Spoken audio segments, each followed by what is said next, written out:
and we will get going. So welcome everybody. Dr. Heather Miceli is the Assistant Director of the Institute on Open Educational Resources and a postdoc research fellow at AAC&U in the Office of Curricular, Pedagogical, and Digital Innovation. Her current work at AAC&U is focused on OER adoption as an equity strategy for student success. She has over 15 years of teaching experience, all as contingent faculty, including face-to-face and online course delivery and design. She's been an OER advocate for over a decade, with most of her focus being on open pedagogy and leveraging content creation in the classroom as a learning strategy. Heather is a co-creator of the Certificate in Open Pedagogy program. She's one of the original instructors, and she's also my friend and a lover of all things Star Wars. So go ahead, Heather, take it away. Thank you for being here. Yeah, thanks, Tanya. I'm so glad to be back. This certificate was such an important part of kind of wrapping up. Not wrapping up, but like encompassing all of the work that I did, learning about open pedagogy and how it worked for me and in my classroom. And I love sharing it. So I'm so excited to be here today. Happy to chat, put questions in the chat as we go along, raise your hand as we go along. I want this to be pretty informal. Ask questions, comments, whatever. I'm going to talk a little bit about the open pedagogy that I did, just to give context to what my course kind of looked like, and then go into talking about how I used ungrading in that course to kind of support the open pedagogy that I was doing.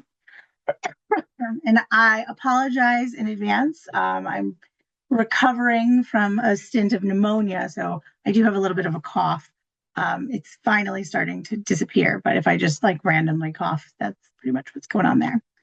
So, I taught general education science, and general education science is such an interesting course to teach, or courses to teach, because a lot of the students are not science majors.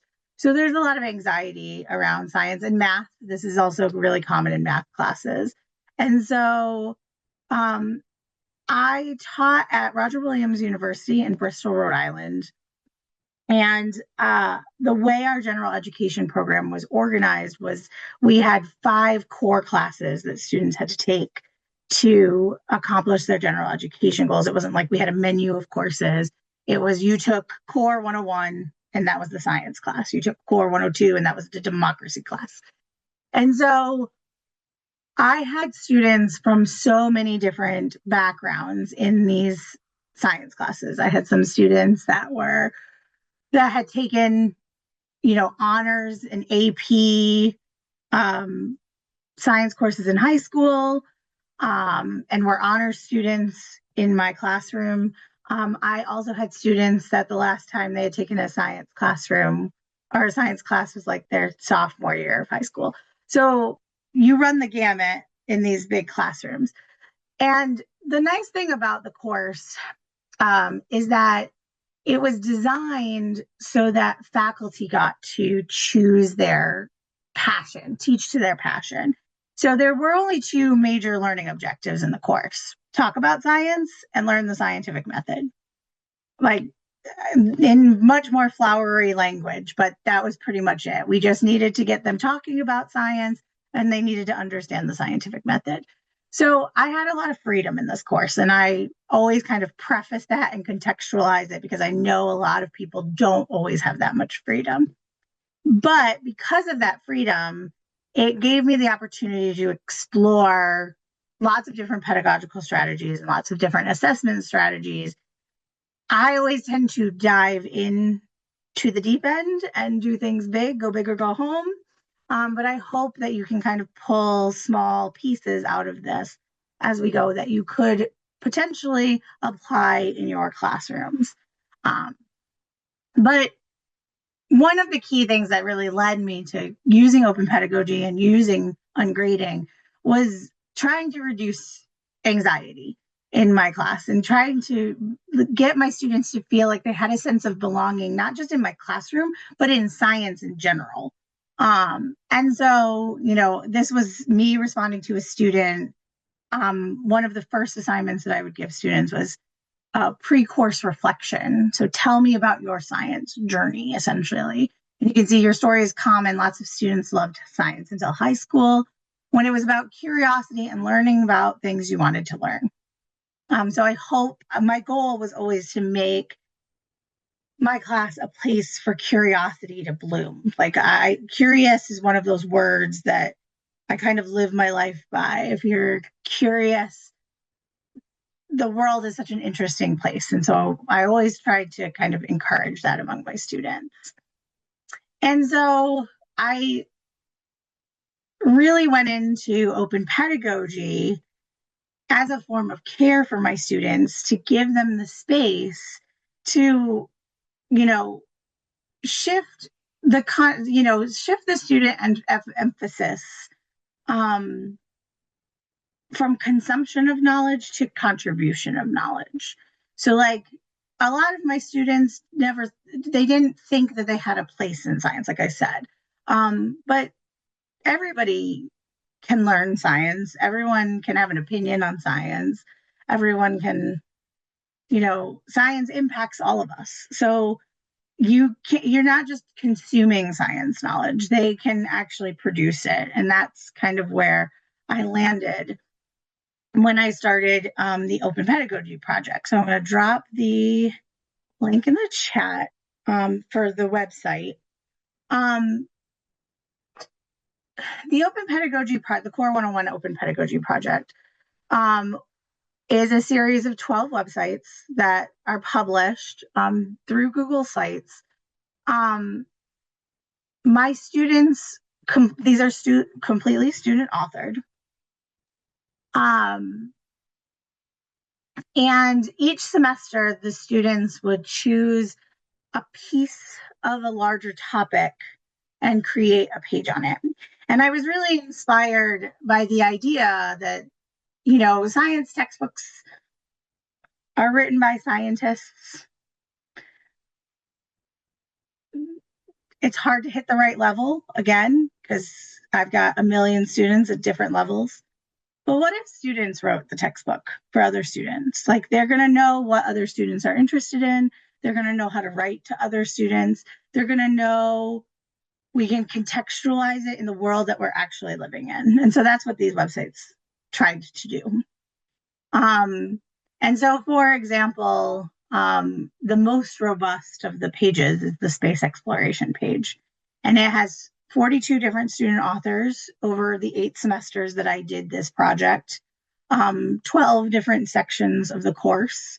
I ultimately had to retire the space exploration project at the page because it actually reached the point where if we wanted to add more, it would have been too complex for the course.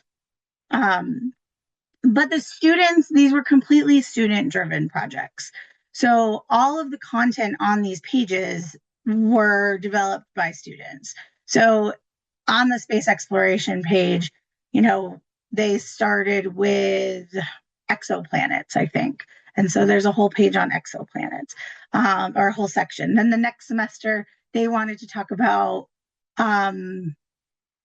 Mars exploration and colonization and talking about that. The climate change page started with, what did they start with? Sea level rise.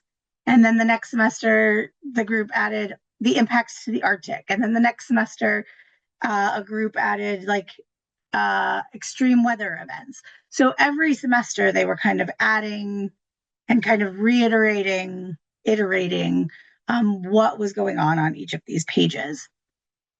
And what was really beautiful, like these, and yes, like Melissa, you've got it. These are renewable. The first thing I always had my students do, especially towards the later semesters when these were far more robust web pages, was I needed them to review them. What's out of date? What's what needs to be updated? What has happened in this field since the last time this was updated? And that's kind of one of the really cool pieces of these is that we could update them with current events. So this is the DNA page. You can see along the side, like there's DNA basics, there's, stem cell stuff. But here, this group was focused on CRISPR technology. And this was updated in actually, this was spring of 2020. And they had just done one of the first CRISPR trials to cure blindness in someone with a genetic disorder that causes blindness. And they were able to add this right away during that semester. There were other, I want to say this is fall of 2020, nope, spring of 2022. Nope, fall of 2021. Fall of 2021. My students were interested in extreme weather events like the polar vortex storm that hit Texas and knocked out the electrical grid, and what impacts that had, not just obviously on or not just scientifically, but what were the sociological effects and the economic impacts and that kind of thing. Because one really important piece, and I think I'm going to talk about it in a minute, is like my students weren't science majors. So they're bringing in all this expertise from all these other majors to really enhance not just the science, but like how the science impacts society. And so, events like that. And then, of course, one of our pages was vaccine pages. So for several semesters, that vaccine group was just full of what's going on with COVID-19 and the COVID-19 vaccines and the boosters and the exemptions and what does it look like for, how does it roll out? What are the inequity pieces of it as well. But of course, like I said, not only did we talk about science, but we incorporated the students' interest. And this is where that sense of belonging comes in. My institution that I worked for had a lot of focus on social justice.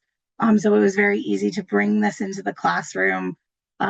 So many of the courses that my students took had this lean towards the focus on, structural inequities. And so this was a page, this is a climate change page. This student was a Latin American studies major. And so she wanted to spend the time looking at how climate change impacted migration, like human migration from countries where they're not, yes, there's political refugees, but there's also many climate refugees. And so, she drew her expertise from her area of study and brought it into this course and created this page.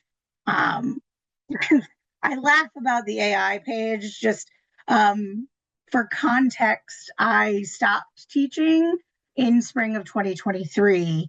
And one of the last additions to the AI page was talking about Open AI and like Chat GPT, and just as it was coming out. So the AI in education page is very outdated at this point. But prior to that, the students were very interested in how AI was being used at the time, especially in test taking, proctored exams online and video cameras, not being able to recognize specific skin tones, and, kind of leaning towards that. It's very different now, obviously, but also talking about, with vaccines, talking about racial disparities, especially moving forward with the COVID-19 Some people had a lot of reluctance about taking COVID-19 boosters, um, rightfully so, based on the history of um, certain racial groups had very legitimate reasons why they wouldn't want to take an experimental drug in there. So, like, they talked about the Tuskegee syphilis study and how vaccine rates are very different among different populations. And so they had the opportunity to bring in their interest in that kind of thing. Um, and so, to me, it always felt like they needed to have this connection to the content that they needed. Um, because if there is no connection, it's not going to have an impact. And of course, the importance of general education courses is to give them the tools to know how to use them outside in society. And so if there's no emotional connection, if there's no personal connection, they're not going to know how to use it outside of the course. And so, but if you when you want to use curiosity and student interests, you have to give up a little bit of power. You have to be willing to think outside the box, and you might not be able to grade someone on objective measure. I'm going to use air quotes here, objective measures. And that kind of comes into conflict when you then start to grade someone, using open pedagogy or creating content based on their interest. And then you need to grade them. Now, can you grade them on, like, their sentence structure, like their grammatical, that kind of stuff, what is the foundational skills? Absolutely. But to grade someone on something that's very personal to them is something that really, to me, felt incongruent. And so I had to really think about how I wanted this course to look. And so not only did I use open pedagogy in my class, but there were a lot of student reflections. I didn't get, I used to have exams in this class, and I realized that my exams were actually really testing their preparation before they came into my class, not what they were learning from my class. Because they were very content heavy. They were like, what are the bases of DNA? And instead, I was like, this is boring, and doesn't really measure what I'm teaching them necessarily. I want them to talk about why is DNA important? Why do you need to know what the basis of DNA? What are mutations and what can cause mutations and that kind of thing. So I had to make a lot of shifts in my pedagogy, not just the open pedagogy piece, but I stopped giving exams. I gave reflections. My students, after every topic, had to write a reflection about what that topic meant to them, what they learned about that topic, what they thought was important about that topic.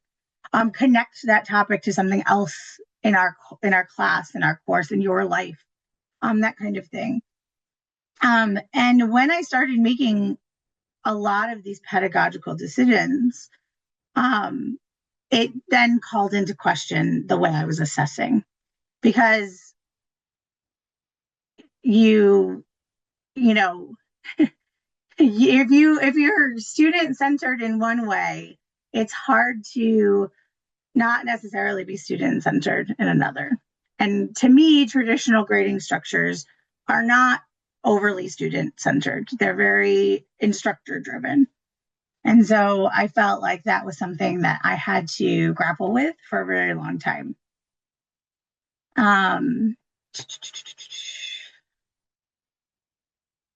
Yep. So I am getting there, Melissa, reading your comments. So I have this little matrix. You might have seen it. It might have been in some of the resources. But Adopting an OER textbook is a form of redistributive justice, and it moves along this bottom axis. And we there, obviously there's some question as to whether or not there's student success along that axis. We're trying to tease that out. If nothing more, you save students money. But if you start to move up along the cognitive and the representational justice axis, you start to move into like these open teaching practices, OER textbooks, and ideally the student success is better. But I would argue that another line along this axis is assessment practices. And assessment practices can advance both cognitive and representational justice because now all of a sudden the students have a voice in the way that they grade. And so here's to ungrading. Now, ungrading and alternative assessment is a big umbrella term. There's a lot of little types, there's different types of grading. And some of these are really designed for courses that are like prerequisite courses that, if you have a list of learning outcomes that you have to accomplish in your course, standards based or specs based grading are actually really great ways to to assess students alternatively. But I'm specifically going to talk about collaborative grading. And to kind of frame where I live when it comes to grades, they're not objective at all. They're usually not a good incentive. They inspire competition in ways that's not always productive. They're not good feedback. A lot of times grading is behavior based. Did you complete something and you get 10 points? They're not always good markers of learning. They definitely don't reflect the subjective or the emotional character of learning. And sometimes it's hard to tell how far a student has come based on a single grade point. And they're not always fair. There's a lot of personal opinions that go into grading as an instructor. As much as people like to think they're objective, they're not. And the way in which an instructor grades might be personal to them, but it's definitely going to be different from one instructor to the next. And so as much as you might want to like standardize grading across a course, that's like the impossible problem, right? Is how, two instructors teaching the same course, the grades within there, are they actually comparable between two instructors? So I don't love grades, period. I think there are a lot of other ways that we could measure things. I think grades are there as a scaling problem more than anything else, because how do you do this on a large scale is always one of the biggest questions that I always got. And the answer is I don't actually know the answer to that question. But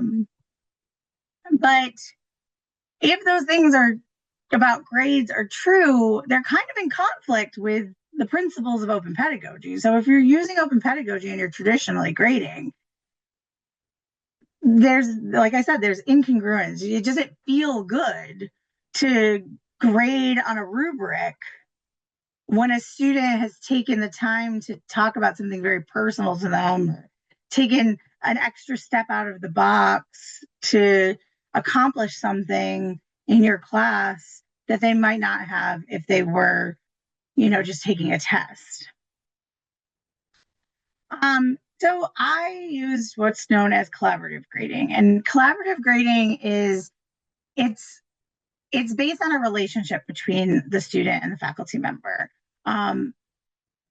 Students grade themselves, and then I also, because I'm an instructor, I can see what's happening and I can contribute to that self-evaluation in a way to kind of standardize it across a class.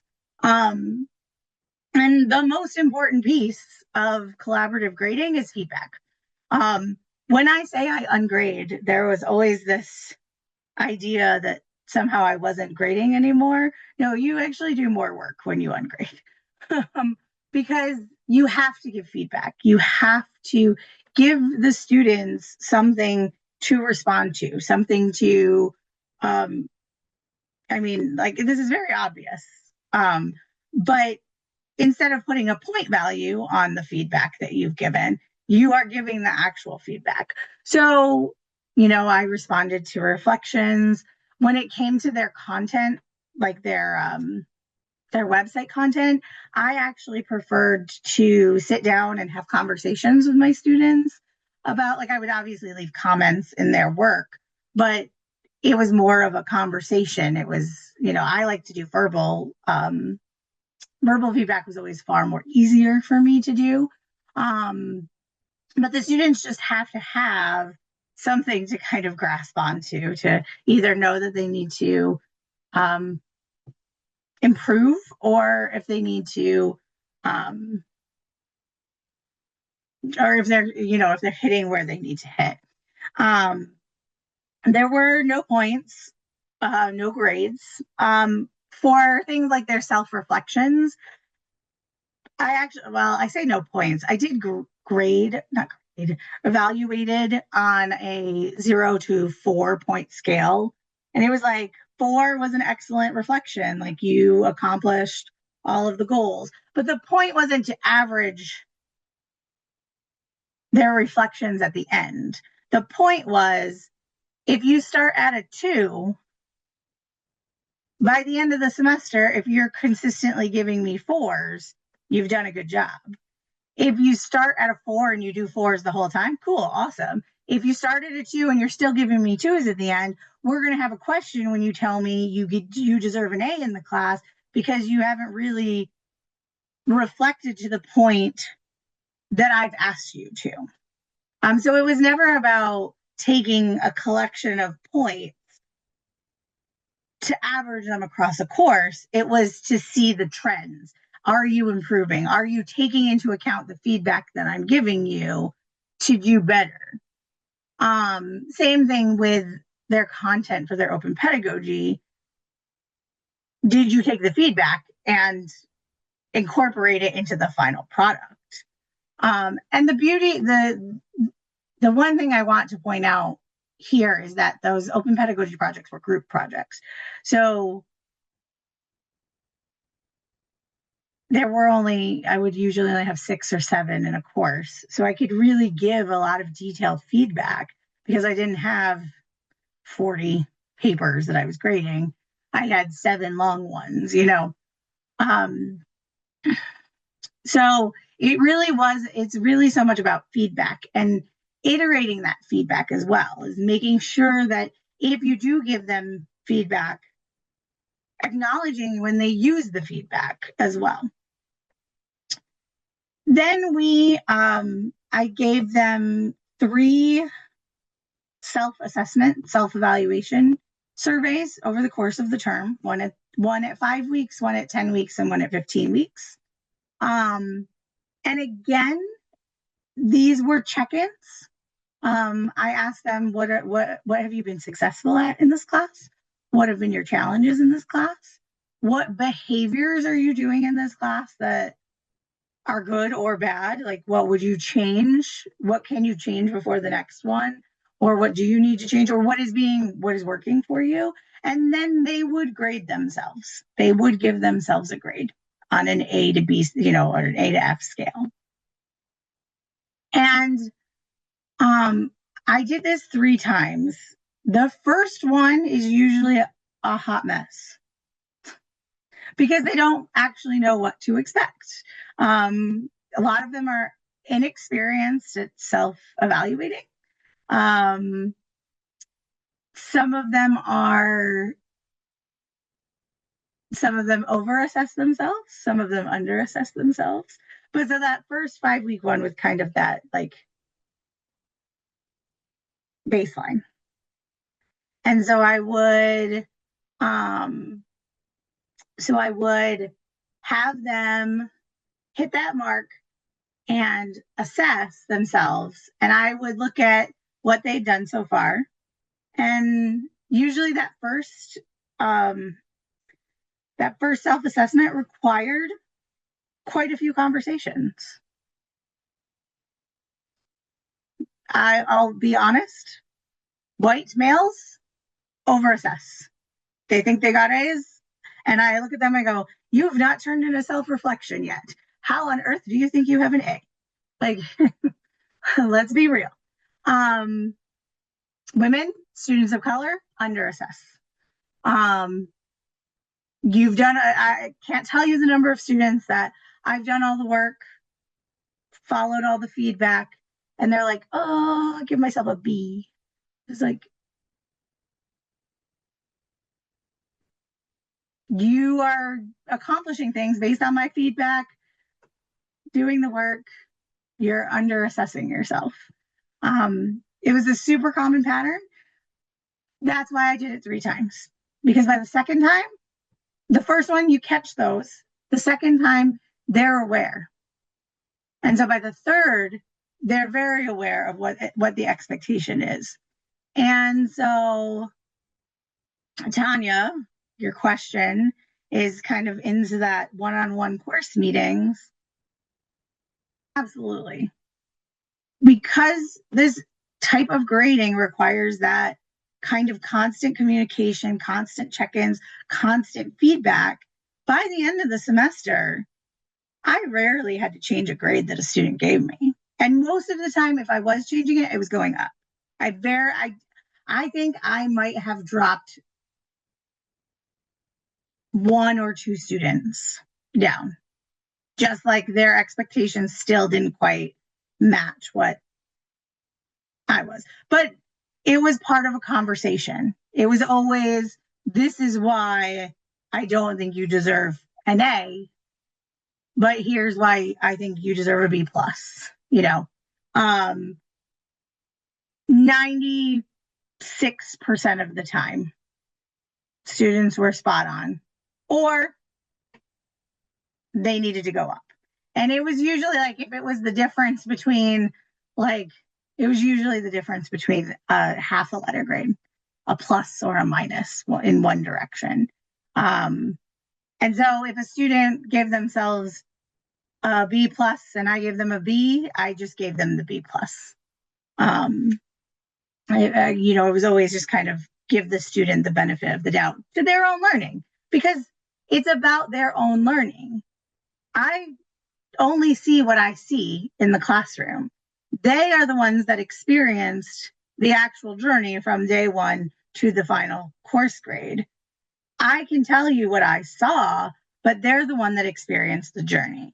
And so if they sat there and said, I think I did, based on all the criteria that she's laid out about what to expect in this course, I got a B plus, they probably have a better idea about that than I do in terms of their journey in learning science.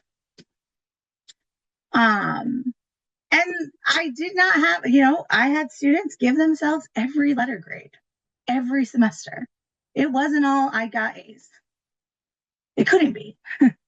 I had students, I think I had 2 students fail themselves because they knew they hadn't accomplished the course. They hadn't accomplished the objectives. Usually my F's were students that did not participate in the open pedagogy, like they just disappeared from the open pedagogy part. Like their group, no matter what we tried to do, they just did not contribute to the group project. And then, at the end, I'm kind of like, and they're like, yeah, I didn't do that work, so I guess I don't pass the class. You know what I mean? So, yeah, I mean, it is very subjective and it feels funny. It even still feels funny to talk about it, that it isn't this objective measure. But when it comes to the work that we were doing in the class and the way that the course was approached, it felt better to be a little squishier about grades because of what I was asking them to do in terms of open pedagogy, in terms of the values that I have in my classroom, I wanted it to be a space where they felt like they could learn and they could take risks. And if they took a risk, it wasn't going to impact their grade because they could say to me at the end, hey, I took this risk. It didn't necessarily pan out the way I thought it was going to be, but I learned a lot in the process. You can't do that under a traditional grading structure. And so that just didn't it didn't feel well to me. So Tanya, did I hide it from administration? No, I didn't. I was very upfront about the type of pedagogy that I used in my classroom, and I was very upfront with my direct supervisor about the way that I graded. I was lucky that my dean was equally as well, we'll use the word radical in the classroom as I was. Um, he very much enjoyed shaking things up just as much as I did. So I was very protected in that way, and I admit that that is a privilege that I had. That being said, I was a contingent faculty member, and so this I had that protection even as an adjunct at the institution that I worked for. That is not always the case for many people. And the thing is that one of the ways in which you can do this is it doesn't have to be all or nothing. I did it that the course grade was self-assessed. Could you do 30% of your course grade is self-assessed? Yes. And you're still getting the benefit of giving the students a voice in their grade. You know, some of the most basic tenets, like some of the first things I ever did was get away from like letter grades or number grades on 100, like 100 scale, where 60 is failure. So you only have 60 to 100 is a passing grade, but then you have 0 to 60 is not. Is getting away from that and going to a pass fail or 1, 2, 3. I did it on 4, like 0 to 4 scale. And the recognition again that it's not averaged across, you're looking for a pattern. It's there are small ways in which you can incorporate this into a classroom that's doing this or that's doing kind of, has this open pedagogy approach as only a piece of the course. It doesn't have to be all or nothing. But one of my friends that also works in ungrading, Katie Matini, she worked at Roger Williams. We talks about this all the time. She has an article here about building these meaningful student-instructor relationships. And that's kind of a huge piece of open pedagogy, and it's a huge piece of ungrading. We don't injure those that we value. We value our students. We value their contributions. Open pedagogy is about valuing student contributions. Using grades can injure them in a way.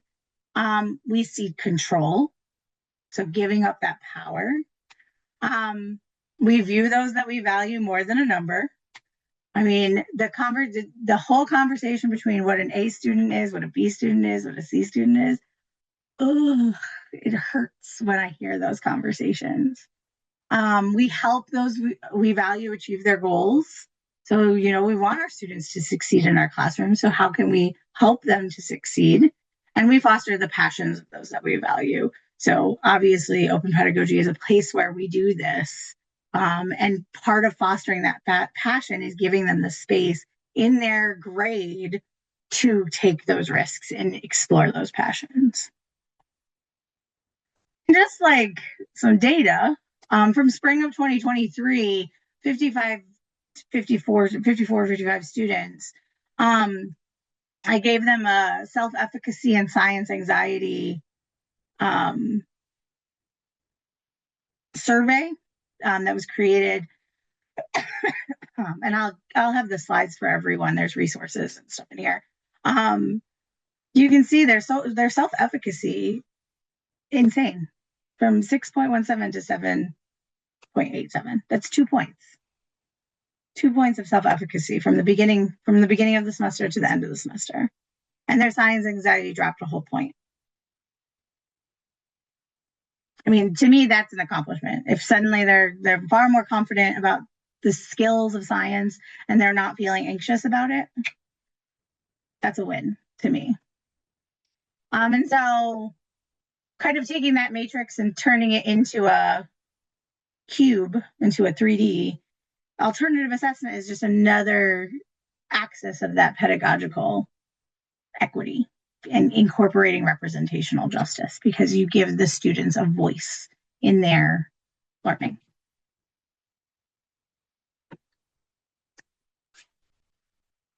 And that's that. Oh, I didn't change my last slide. I'll fix that so that it has actually my all comment. This is an old presentation. But yeah, I am happy to talk about it, answer questions on traditional grading models of practice. That transparent expectations about evaluation are central for equitable. Yes, that was tricky. I did have a lot of students that were anxious about what ungrading looked like, and what the expectations were in the course. But it was about having very clear expectations about what was expected about each part of the course. So having clear expectations about what I expected out of reflections, and having clear expectations about the ungrading itself. What did I expect when you self-assessed? And so, yes, that hidden curriculum piece is tricky, but it is about being honest and developing those relationships so that there isn't that hidden curriculum. But you do have to set expectations just the same way you would under a traditional grading structure. It's just, it looks a little bit different. It's usually set up in the expectations of the assignments in the assessment itself. But it absolutely, and the thing is it's not perfect. I also want to be very clear that it's not perfect. There's always a hidden curriculum. The goal is obviously to minimize that hidden curriculum, but there's always, unfortunately, a hidden curriculum, because you're never going to be truly objective in that space. So unfortunately, that's the case. Do I have words of wisdom for courses with larger enrollments?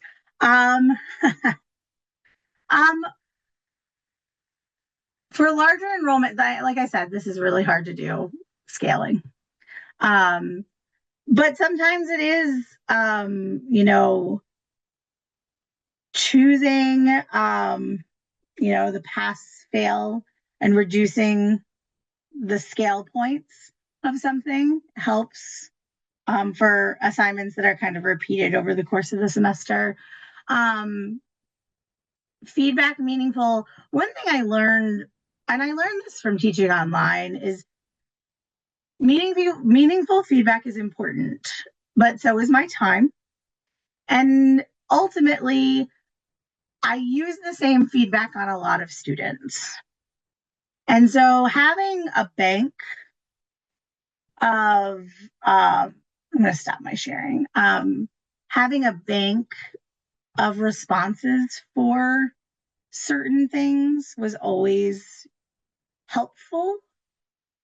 And then I could copy and paste the foundational stuff, like, oh, you didn't do this, you didn't include citations, you didn't connect this to something. But then I could take the time and write something personal and meaningful to a student. So it took away the labor of the nitty gritty so that I could focus on I really loved that you talked about when you took bio in high school and you liked this particular unit and this is what we did. This is what you did and you connected it to this in the class. really well. But I would like you to connect this somehow to something that we talked about in, you know what I mean? Like I could bring in the personal while having like this bank of of canned responses. Does it feel great to give students canned responses? No, but you can enhance the canned responses to kind of scale.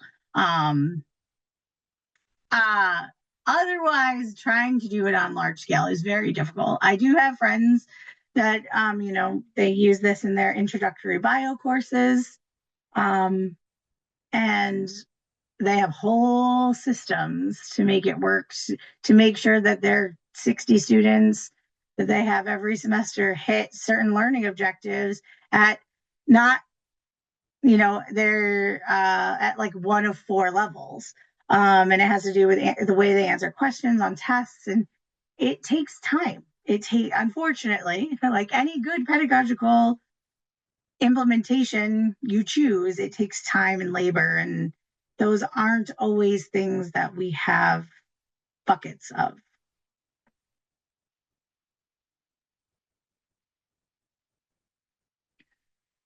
Any other questions? Comments? Because we got like 13 minutes. Welcome. Heather, you mentioned you did talk about this a little bit, and that you don't have to do it full scale. You could do little bits, but do you have any advice about scaffolding ungrading for students? Is it really all about the magic of regular check-ins, or in terms of like helping them? Is it the three check-ins that was kind of the magic thing that you would always do, or is there anything that you're like, yeah, this is where I would start if I was starting to ungrade? Yeah, I think if you're starting this,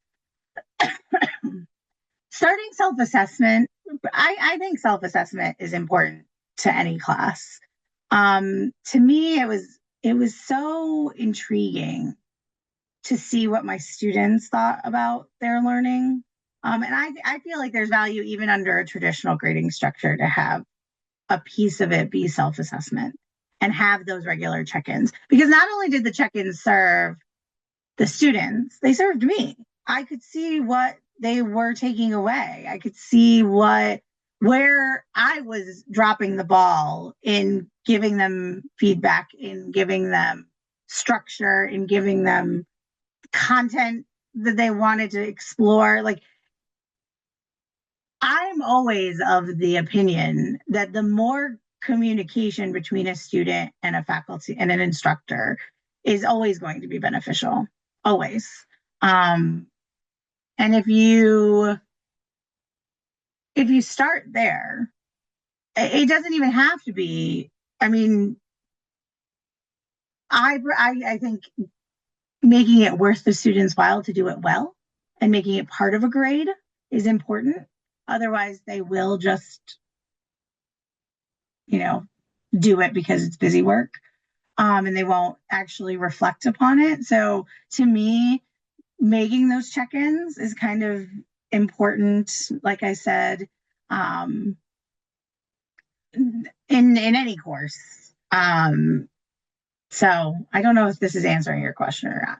I'm kind of like skewed, kind of all over the place. But I do think check-ins are important. I think having communication with students is, I think, like I said, being very clear with expectations, and it takes a lot because students are they anticipate that you average grades. So like a lot of my students, like those early ones, they get ones or twos on them.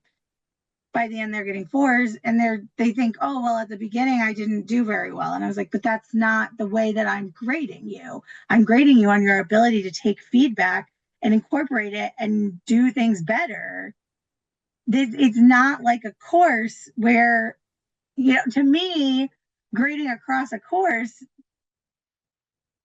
like if you're looking for improvement, you're punishing students for not being there at the beginning and only rewarding those who make big strides. Or like you're punishing students who make big strides over the course of a semester if they start but end up at the same place as all the students at the end.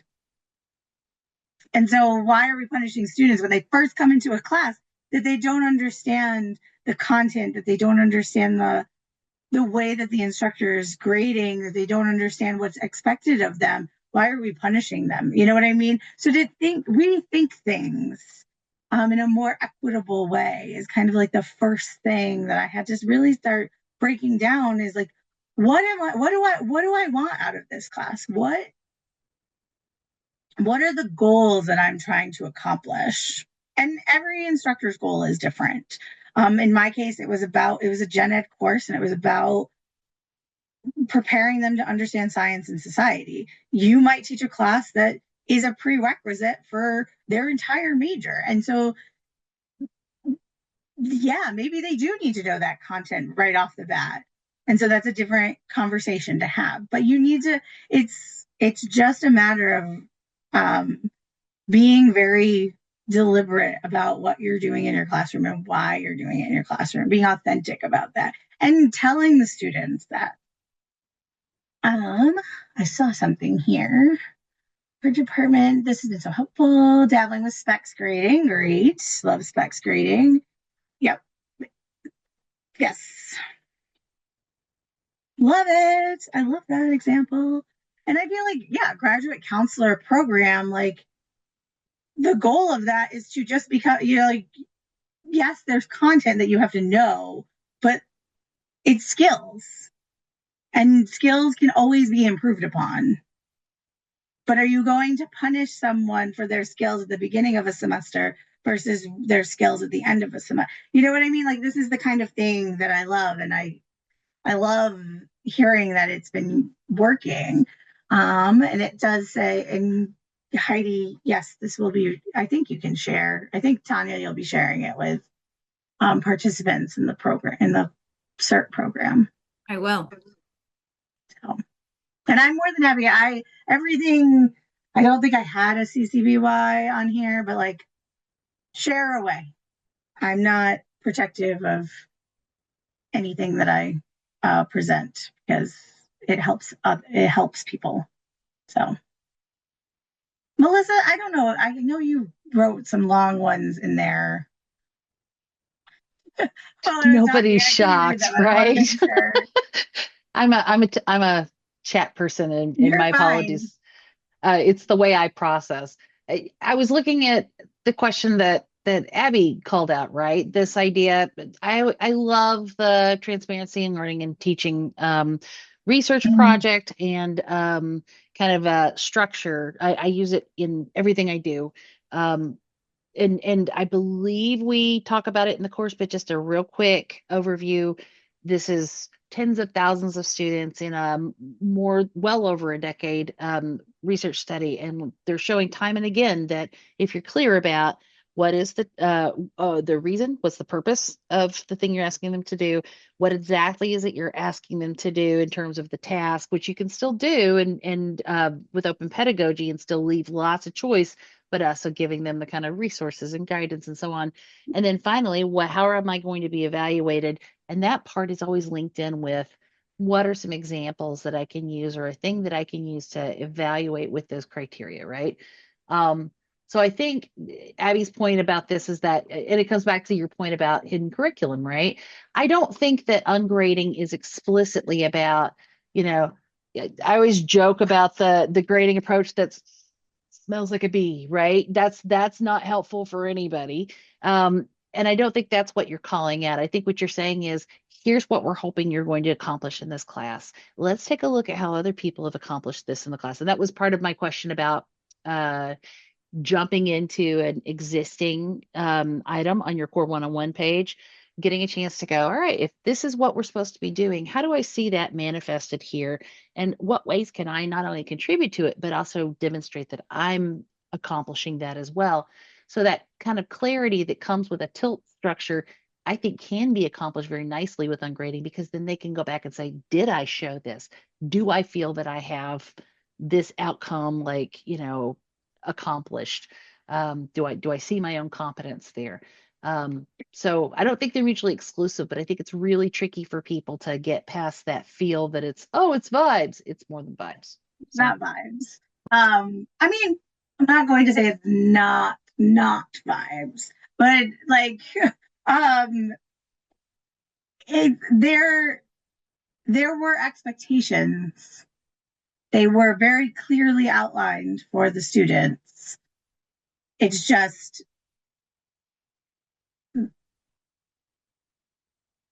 it just doesn't feel the same as under a traditional grading structure, because it doesn't, because sometimes the hard part was like the evidence piece. What is the evidence? And I would always ask my students, like, provide something that speaks to why you gave yourself an A. Like, what is one thing that, like, if you said this is why I got an A in the class, this is, and for some students it was their work on their project, and in some cases it was their work in their reflections. In some cases it was, I participated in every class discussion, every class, like, and that evidence, but that evidence, like, just participating in the class discussion and the content of that discussion, that's not visible. Like, that's not hard evidence. I can't say to my administrator, oh, well, this student got an A because they constantly participated in class. And, like, I can say that, but I can't, like, show that's how that student participated in and contributed in this way. So, and all of those links are in my slide deck as well. There's so many more. There's the Ungrading book by Bloom. There's also